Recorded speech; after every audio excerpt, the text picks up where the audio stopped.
Il polittico di Pisa purtroppo fu smembrato e i pezzi si trovano in diversi musei del mondo. Il culmine di questo polittico era la crocifissione e la si può ammirare nel Museo di Capodimonte a Napoli. È una scena semplice e al tempo stesso sconvolgente. Vediamo il crocifisso e vediamo la sua croce che in alto diventa un albero.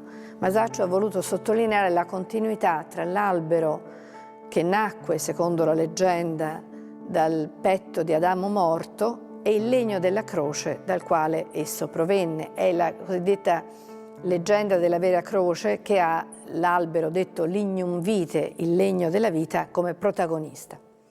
Dunque sulla croce albero Cristo ci appare agonizzante nell'ora della morte e la sua testa è profondamente incassata tra il collo e le scapole, quasi come il petto si sollevasse nell'estremo anelito, suggerito da un potente chiaroscuro che percorre tutta l'anatomia del crocifisso.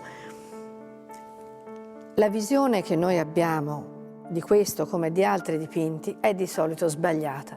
Noi dovremmo poterci inginocchiare davanti ad essi e non solo per devozione in termini di fede o d'arte, ma per acquisire il giusto punto di vista.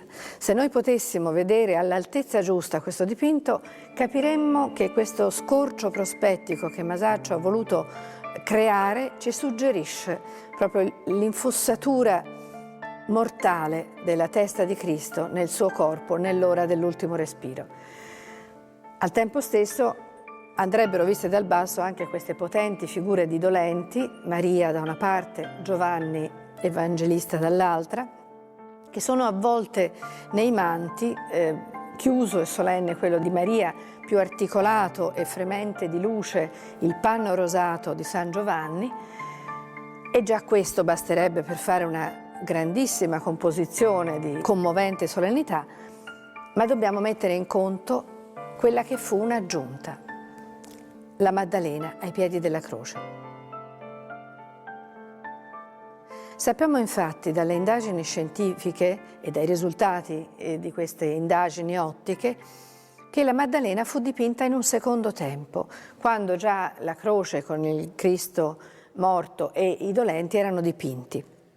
Dunque un pensiero dell'ultimo momento, un'aggiunta fatta da Masaccio per potenziare, sottolineare la drammaticità di questa scena. Infatti la Maddalena è stata commentata proprio in termini molto suggestivi di urlo visivo. È come se il suo dolore si esprimesse nello slancio delle braccia aperte a V, nella cascata di pieghe rosse della sua veste, del suo mantello, e anche in quel chinar la testa che nasconde il suo viso e lascia visibili solamente i capelli biondissimi che rifulgono come oro, come paglia al sole.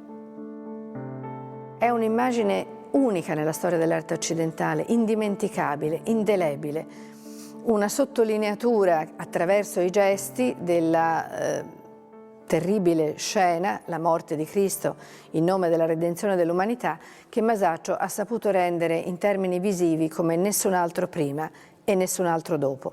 Le dimensioni della tavoletta sono relativamente piccole, dobbiamo immaginarla come il culmine della grande macchina, eppure nella proporzionalità, nella spazialità, nel rapporto reciproco tra i personaggi c'è tutta la monumentalità concepita da questo grande pittore in termini che potrebbero tradursi su grande scala e nulla perderebbero della loro intrinseca armonia.